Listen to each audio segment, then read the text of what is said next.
આ બધી વસ્તુઓ એવી છે સોમનાથ મહાદેવમાં અહીંયાનો સોમરસ પીવાનો 15 થી 20 લોકોએ મૃત્યુ પર ટ્રાય કરી. એને પૂજારીનો એવો દાવો છે જ્યારે અમે બ્રહ્મ પદાર્થને અડીએ ને ત્યારે ઉંદેડું કેમ ઉછળે તેમ એની રીતે ઉછળે છે.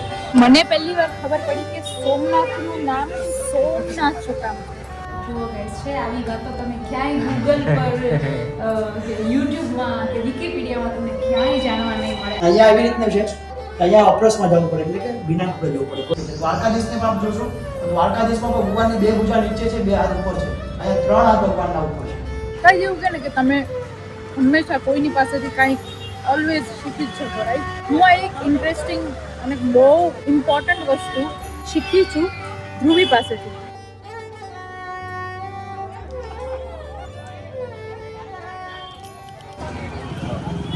આ મંદિર દુઃખહરણ મહારાજ છે. હા. દુઃખહરણ મહારાજ આમાં એની વિશિષ્ટ મંદિરની એ જ હવેલીની કે વર્ષમાં 3 જ વખત ભગવાન અહીંયા દર્શન દેવા માટે ભક્તોની નીચે આવે છે. બાકી આવતા નથી. કોઈને દર્શન મળતા નથી.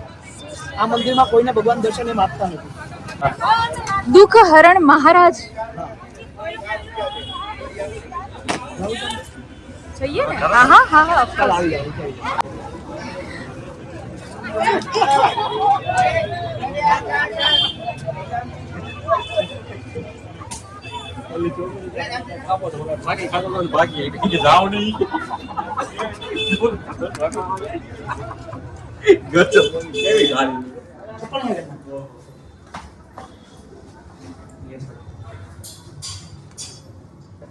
ભગવાન ઉપર હોય અત્યારે એ ખાલી વર્ષમાં 3 જ વખત અહીંયા નીચે આવે દર્શન દેવા માટે. હા ઉપર ને ભગવાનનું બાળ સ્વરૂપ છે. બાળ નાનકડી કૃષ્ણ ભગવાનની ઓડી મૂર્તિ છે. એમ કોઈને જોવા મળે વર્ષમાં ખાલી 3 જ વખત બેસતા વર્ષ એટલે કે દિવાળીના દિવસે દિવાળીના પછીના દિવસે ભગવાન દર્શન દેવા માટે આવે. અહીંયા એવી રીતના છે કે અહીંયા ઓપ્રેસમાં જવું પડે એટલે કે વિના કપડે જવું પડે. કોઈને અલાઉડ સ્ત્રીને તો અલાઉડ નથી, લેડીઝ અલાઉડ નથી ભગવાન પાસે. છોકરાઓ પણ કોઈ નહીં. અહીંયા જે સેવા નીતિ કરે છે અહીંયા જે બ્રાહ્મણો છે એ ઓપ્રેસમાં એટલે કે કોઈ પણ સ્નાન કરી લીધા પછી ભીના વસ્ત્રે ભગવાનની સેવા માટે જવા. અચ્છા. રાધારમણ મહારાજ. રાધારમણ. અહીંયા ગુરુ ગાદી છે. અહીંયા વાસુ બ્રહ્મચારીજી મહારાજ હતા જે અહીંયા ભગવાનની સેવા કરતા. એમની ગાદી અહીંયા છે. જે આ ફોટો છે વાસુ બ્રહ્મચારી મહારાજ. આ કેટલું જૂનું હશે મહારાજ? આ મંદિર બહુ જૂનું છે. આશરે 200 વર્ષ ઉપર. ઓહ.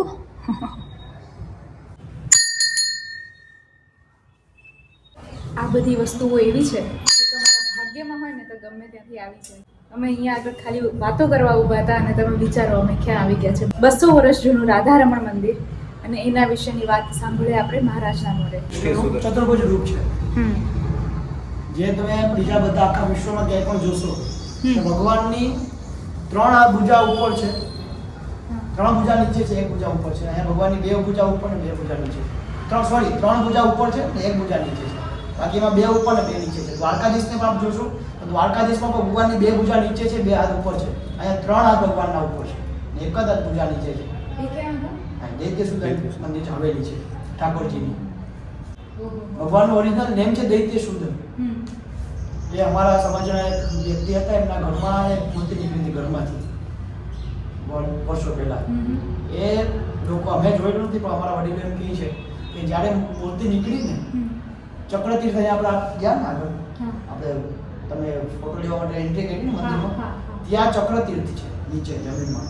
એ ચક્રતીર્થમાંથી મૂર્તિ નીકળેલી છે ને ત્યારે 15 થી 20 લોકોએ મૃત્યુ પર ટ્રાય કરી પણ ના ઉઠી. પણ ત્યારબાદ કોઈ એમ કીધું કે તમે ઓપ્રેસમાં જાઓ ભગવાન વિષ્ણુનું છે એટલે ભીના કપડે ગયા. 5 બ્રાહ્મણો ગયા મૂર્તિ ઉકળી ગઈ ભીના કપડે. એ મૂર્તિ આજે અહીંયા છે. ત્યાં અમારા સમાજના એક વડીલ હતા એમણે એને એક ઘરમાં રાખી, જે પરિવાર હતો એના ઘરમાં રાખી હતી મૂર્તિ. જ્યાં સુધી મૂર્તિ રહી ત્યાં સુધી ભગવાનની કૃપા એમને પણ અસીમ હતી. જ્યારથી એ મંદિર બનાવવાનું નક્કી કર્યું કે આ મંદિર બનાવ ભગવાનની મૂર્તિ સ્થાપના કરી, ભગવાને ત્યાંથી લઈ ગયા. ત્યાં ઓળો પણ ગુફલો હતો, જગ્યા ખાડો થઈ ગયો. તારી છોટા મોટ ડેલી અખબાર નીકળતી સોના મોહર નીકળતા. અને તમારા ખોખું ભરાઈ જાય વળી એક સોનાનો ડેઈલી માટે નીકળે. એ મૂર્તિ અત્યારે એવી છે કે એનો તડકો પડે ને, આ મૂર્તિ આખી પથ્થરની કાળી દેખાય તમને, તડકો પડે આખી મૂર્તિ તમને લીલી દેખાય. એ છે અત્યારે આપણે આ છે જોઈશું. પણ અત્યારે સાંજે જશો, અત્યારે મંદિર બંધ હશે. જો ગાઈસ છે આવી વાતો તમે ક્યાંય ગૂગલ પર કે યુટ્યુબમાં કે વિકીપીડિયામાં તમને ક્યાંય જાણવા નહીં મળે. આ બધી વાતો ખાલી તમને આપણા જે સંત મહાત્માઓ છે, જેમને આ બધી હિસ્ટ્રી ખબર છે, જેમની પેઢીઓથી એમને આ બધું સાંભળ્યું છે, એમના થ્રુ જ જાણવા મળે. તો કમેન્ટમાં લખો જય રાધારમણ. હતા બધાને લઈ આવ્યા. ભગવાનને તો ખબર હતી કે હું નહીં રહું, પછી મારા બધા પુત્રો છે ને એના પુત્રો છે, આ બધા ઉપર ત્રાસ કરશે, બધીને હેરાન કરશે. એટલે ભગવાનને પહેલાથી જ ખબર હતી, એટલે ભગવાનને બધાને તીર્થયાત્રા નામે અહીંયા પ્રભાસ લઈ આવ્યો. પ્રભાસ આનું નામ, સોમનાથનું ઓરિજિનલ નામ પ્રભાસ છે. ઓ ચંદ્રને જ્યારથી એની પ્રભા મળી ને એટલે આ જગ્યાનું નામ પડ્યું પ્રભાસ. આ તો ખબર જ નથી. હા, તો પેલા લઈને આવ્યા અહીંયા. હા, ભગવાન અહીંયા લઈને આવ્યા બધા 56 કોટી યાદવોને અંદરો અંદર સુરાપાન કરાવ્યું, એટલે મદિરાપાન કરાવ્યું. બધાને અંદરો અંદર બધાવ્યા, લડાવ્યા, હા, બધાને યુદ્ધ કરાવ્યું, બધા અંદરો અંદર બધા મરી ગયા. બધા મરી ગયા પછી ભગવાને એના બધા પિતૃ જેટલા 56 કોટી યાદવ હતા એનું પિંડદાન, શ્રાદ્ધ, તર્પણ ભગવાને પોતે એના હાથે ત્રિવેણી સંગમ ઉપર કર્યું. જ્યારે ભગવાનને દેહ છોડવાનો વારો આવ્યો કે પછી એનો અંતિમ સમય આવ્યો કે મારે હવે ગોલોકધામ જવાનું છે, ત્યારે ભગવાનનો દેહને અહીંયા અગ્નિ સંસ્કાર કરવામાં આવ્યો. અગ્નિ સંસ્કાર ત્યાં ભગવાનનો આખું દેહ બળી ગયું, પંચભૂતમાં વિલીન થઈ ગયું, પણ ભગવાનનું હાથ લાગે હૃદય એ બળ્યું નહોતું, એવું ને એવું હતું. ત્યારે અહીંયાના કોઈ પણ બ્રાહ્મણે એ હૃદયને સમુદ્રમાં ત્રિવેણી સંગમમાં વિસર્જિત કર્યું. એ વિસર્જિત થઈને અહીંયાથી ડાયરેક્ટ જગન્નાથપુરી પહોંચ્યું. ને આજે એ સ્ટોરી છે કે જગન્નાથપુરીમાં દર 12 વર્ષે ભગવાનની પ્રતિમા બદલાવવામાં આવે. ત્યારે આખા જગન્નાથપુરીની લાઇટ બંધ થઈ જાય.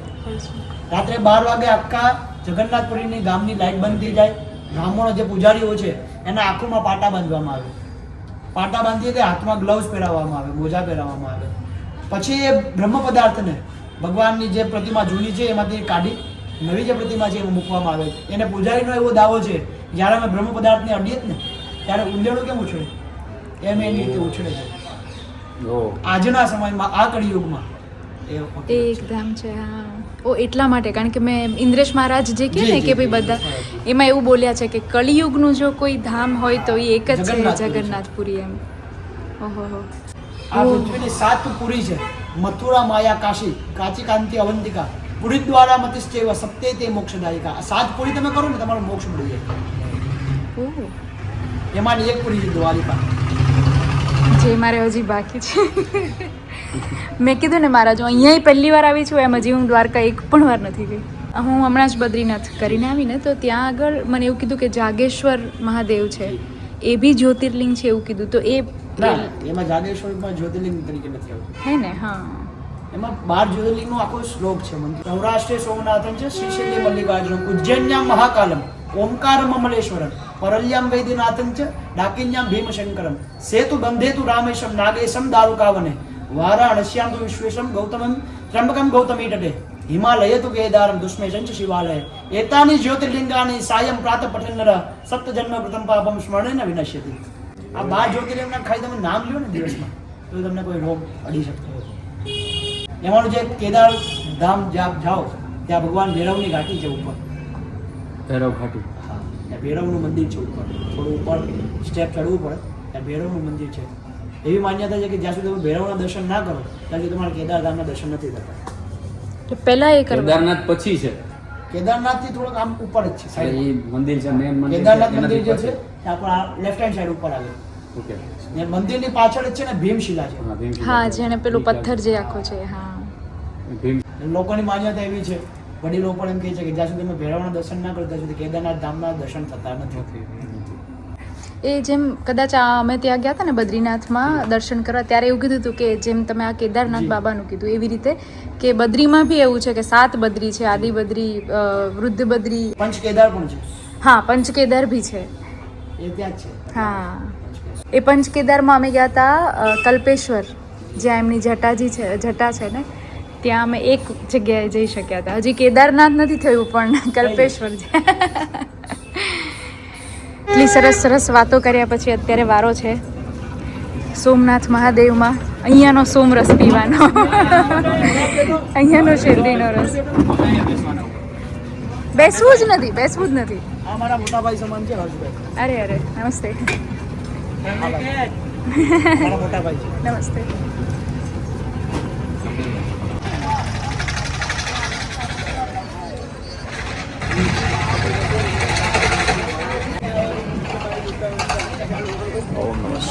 વાહ.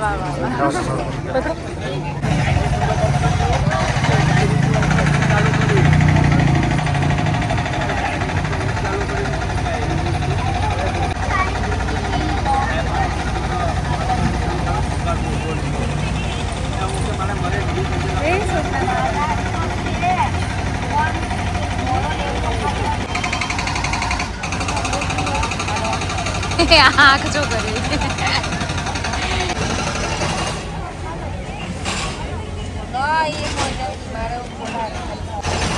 વાહ, બોલો હર હર મહાદેવ.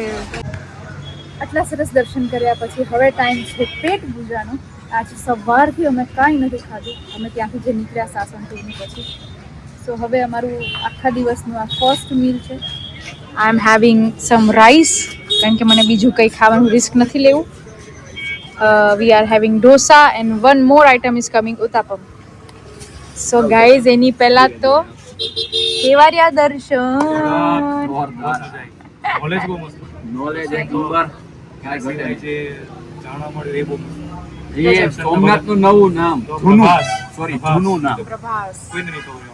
ઓરિજિનલ નામ. દર્શન તો બધા કરે જ છે પણ જે જાણવા મળ્યું એ ગ્રેટ. ઓરિજિનલ નામ આજે જાણવા મળ્યું પહેલી વાર. મરુભૂમિ મને છે, એ બી બધું. મને પહેલી વાર ખબર પડી કે સોમનાથનું નામ સોમનાથ શું કામ છે. એ બધું બી બહુ જાણવાલાયક વસ્તુ છે, જે ખબર હોવી જ જોઈએ. આપણું પ્રથમ જ્યોતિર્લિંગ છે ને આ ખબર ન હોય મારા માટે તો ખરેખર બહુ ખરાબ વાત કહેવાય. પણ આજ પછી મને હવે ખબર છે.